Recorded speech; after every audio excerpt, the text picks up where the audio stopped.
चैतन्य महाप्रभु गौरांग के पहले वृंदावन तीर्थ का पता नहीं था। तीर्थ को तीर्थत्व देने वाले इन संत महापुरुषों के द्वारा ही तीर्थ में तीर्थत्व आया है। जय जय सियाराम बाबा लोग, जय जय जय जय नारायण।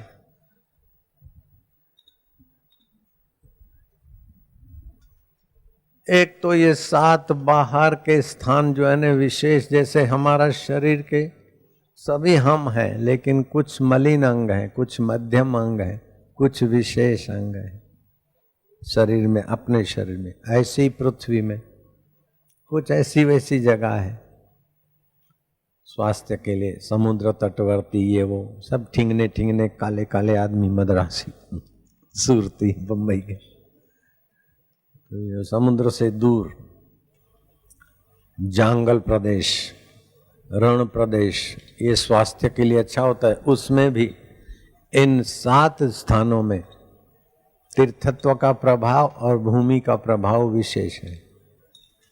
और जगह 2 दोष होते हैं, वात पित्त कफ में 3 में से 2 होते, इन तीर्थ भूमियों में 3 में से 2 नहीं होते, 1 ही रहता है। एक तो ये फायदा है। दूसरा, इन तीर्थों को भगवत सत्ता से वरदान मिला होता है कि यहाँ किसी की मृत्यु हो जाए तो यमपुरी नहीं लिया जाता।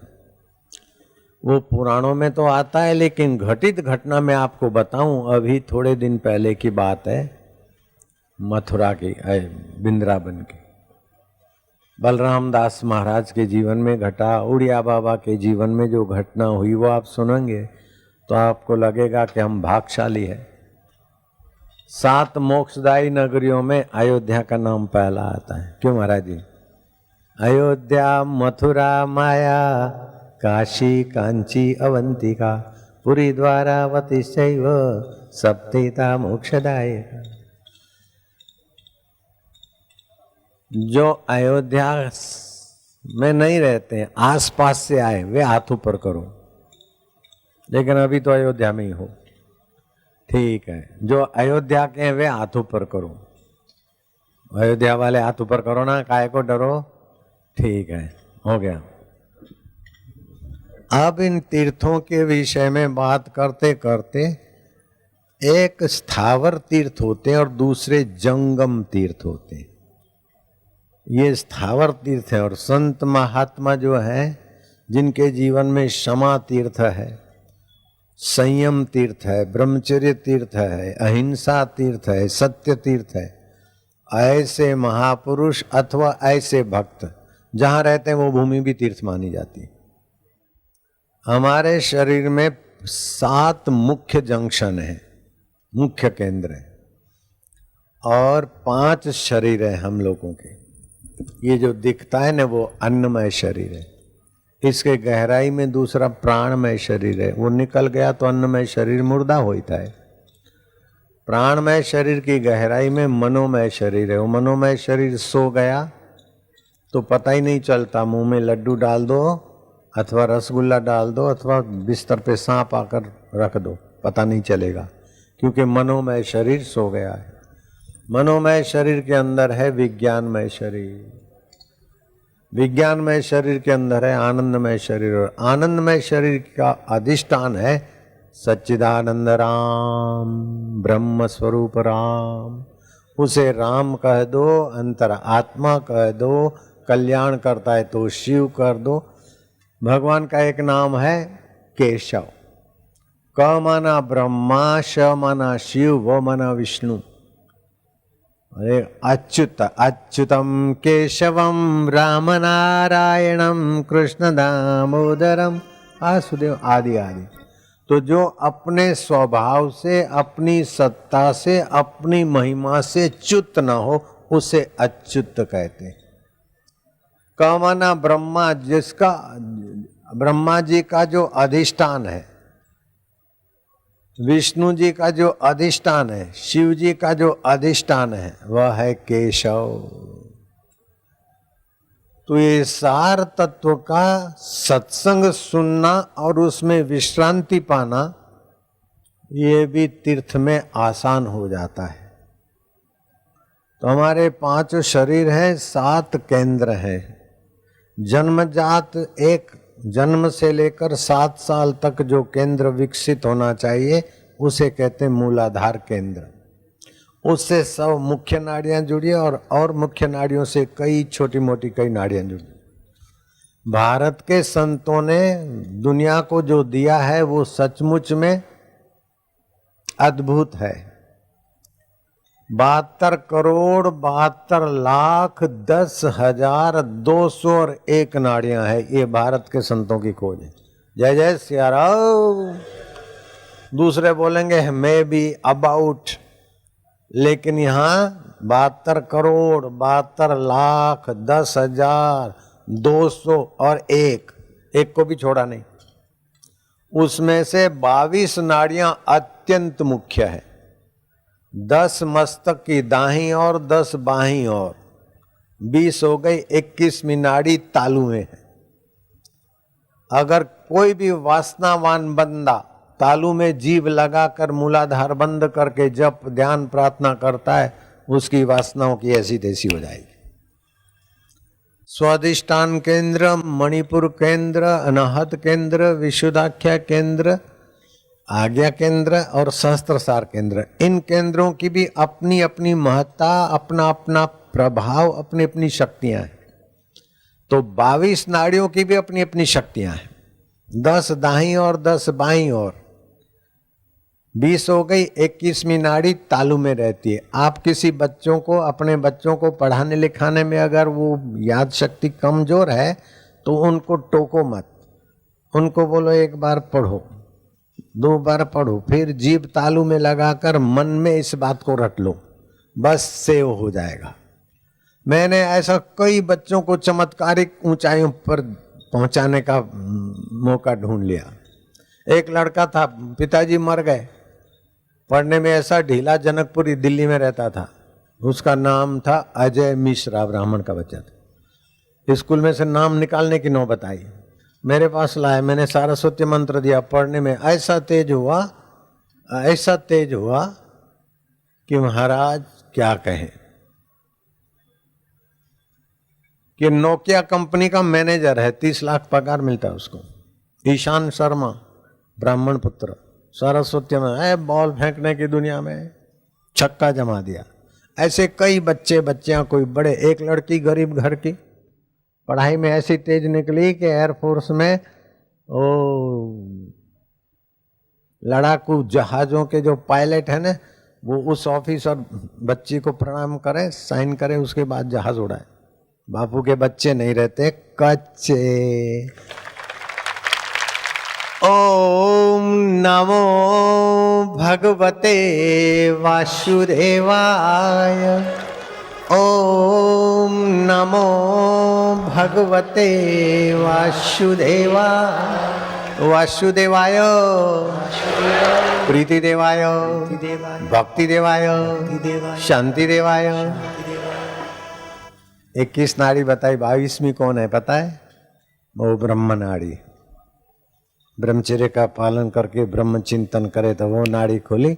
ब्राह्मी स्थिति प्राप्त कर कार्य रहे ना शेष, रामा कार्य रहे ना शेष।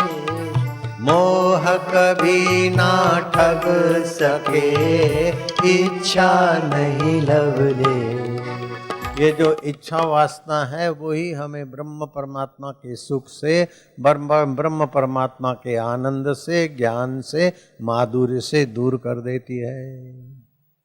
चाह चमारी चूहरी अति नीचन की नीच, तू तो पूर्ण ब्रह्म था जो चाह न होती बीच।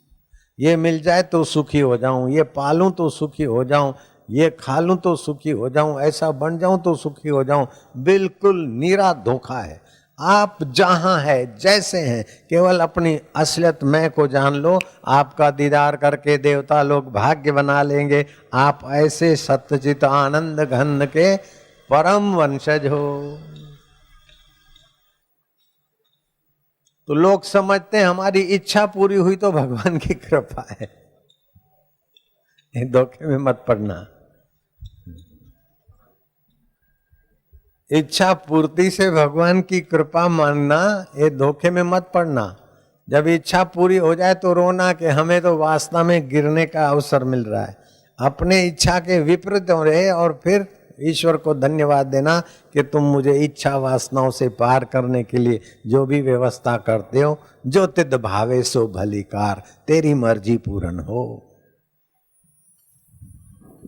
तो 22वीं नाड़ी ब्रह्म साक्षात्कार के काम आती है। रामकृष्ण से पूछा गया कि आपका शारदा माँ के साथ विवाह हुआ, आप भी गृहस्थी दिखते शादीशुदे, हम भी, तो आपको तो काली माता मिलती है, बात करती है, और आप गदाधर पुजारी जी थे। अब गदाधर पुजारी के आगे माता प्रकट हो जाती है और माता ने कहा कि तोतापुरी गुरु से दीक्षा लो। तोतापुरी गुरु ने दीक्षा दी। पहले तो दीक्षा लेने से इनकार करते थे कि मैया तुम मुझे दर्शन देते हो तो मुझे गुरु करने की क्या जरूरत है। तो मैया ने कहा कि तुम मनोमय शरीर में हो, भाव शरीर में हो, भावना की तीव्रता होती तो मैं प्रकट होती हूँ और फिर मैं अंतर्धान होती है। तो अन्नमय, प्राणमय, मनोमय, मनोभावमय शरीर, उसके अंदर विज्ञानमय शरीर है, उसके अंदर आनंदमय शरीर है, उसके अंदर तुम्हारा अपना आपा है। ये ज्ञान तो गुरु की कृपा से ही होगा। तो गदाधर महाराज ने तोतापुरी गुरु से दीक्षा ली। वही गदाधर महाराज तोतापुरी गुरु की कृपा से रामकृष्ण परमहंस कहलाए।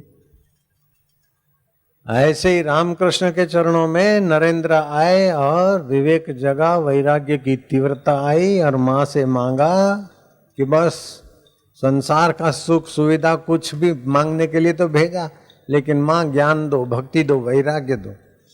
तो विवेक वैराग्य बढ़ा तो आत्मा का साक्षात्कार हो गया। तो वो आत्मा परमात्मा दूर नहीं, दुर्लभ नहीं, पराया नहीं, लौकिक पुरुषार्थ की जरूरत भी नहीं। संसार की चीजों में तो लौकिक पुरुषार्थ करो, लौकिक चीजें मिले और छूट जाए, या तो चीजों वाला छोड़ के मरे या तो चीजें वाले को रोता हुआ छोड़ के चले जाए। लेकिन भगवत प्राप्ति में ऐसा नहीं है। लौकिक पुरुषार्थ अथवा लौकिक अकल होशियारी की जरूरत नहीं है।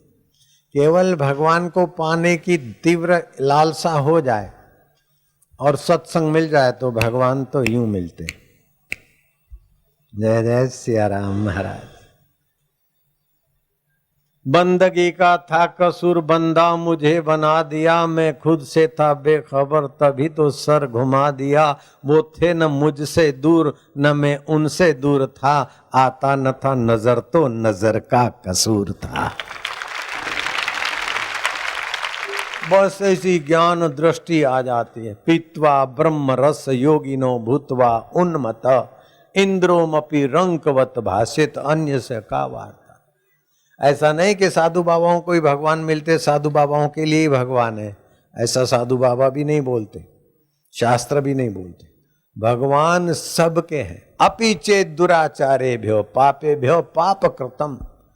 गृहस्थी तो गृहस्थी, लेकिन दुराचारी और पापियों में भी आखिरी लाइन का कोई पापी हो, लेकिन भगवान को पाने की इच्छा कर ले, भगवान को अपना मान ले, साधु रेव समंतव्य।